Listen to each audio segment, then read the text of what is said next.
So this is my Roadcraft Tips and Tricks Part 2. This one is going to be much shorter. This is basically just things that I feel like I probably should have put in the first one, but I didn't, so here you go. So the first tip here is for objective-based vehicles. The first thing I guess you could do is winch them along or crane them. But what I'm going to show you is you can actually drive the Conlo Stranic or the Kochevnik ATV Warden to the end point, and you can recover them to that with fuel and basically not have to drive them at all.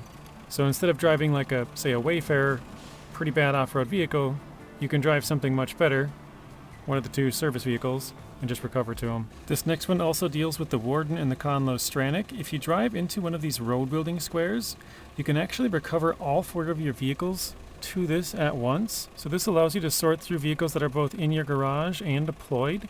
And it also allows you to choose between the different blades, different sand trucks, different pavers, and different rollers. So if you have multiples, or maybe you have a close vehicle, you can say, actually, I don't need a sand truck, I just need these 3. You can recall those 3, whatever the case may be. Pretty cool feature. This next tip is to do with bridge building. And sometimes you'll find structures that basically interfere with being able to build a bridge. So I'll show you here. We'll click on the top of here, and you can see it's green. I'm clicking add in the bottom, and it just doesn't work, right? So if you see right below that there's an alignment flat ends, sometimes if you change that, you can actually get it to go through. So if we change it, it allows us to place that bridge. This next tip may be pretty basic, but it's hard to know how basic to get with these, but the train cars that are blue can actually be moved either through a big vehicle or through winching.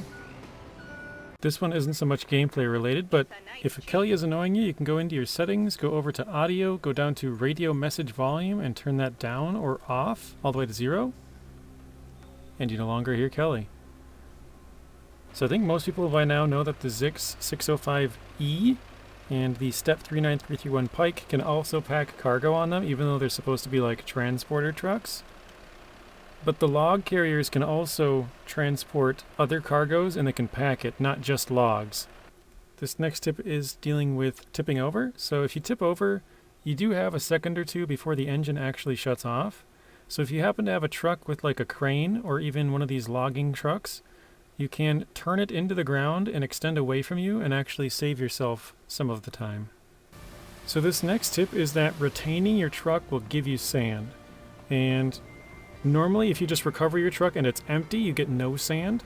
But if you recover it and it's full, you'll have sand. So where it makes the most sense is if your truck is like just out and about and there's no sand quarries by, and you wanted to do something next to your base, you could then retain the truck and it would automatically put sand in it for you to then build whatever it was near your base that made sense. If you're close to a sand quarry, then you might as well just fill up there, but just another good trick to know. But that is it for the tips and tricks this time, guys. Let me know if there's something you think I missed, and if I did, maybe I covered it in the first video, which you guys can check out. I'll leave a link to that down below. But thank you guys for watching. Hopefully you enjoyed it, and I will see you all in the next one.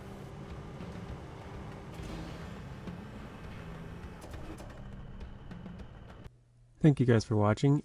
If you want to watch another video, there's a random video on screen and another playlist.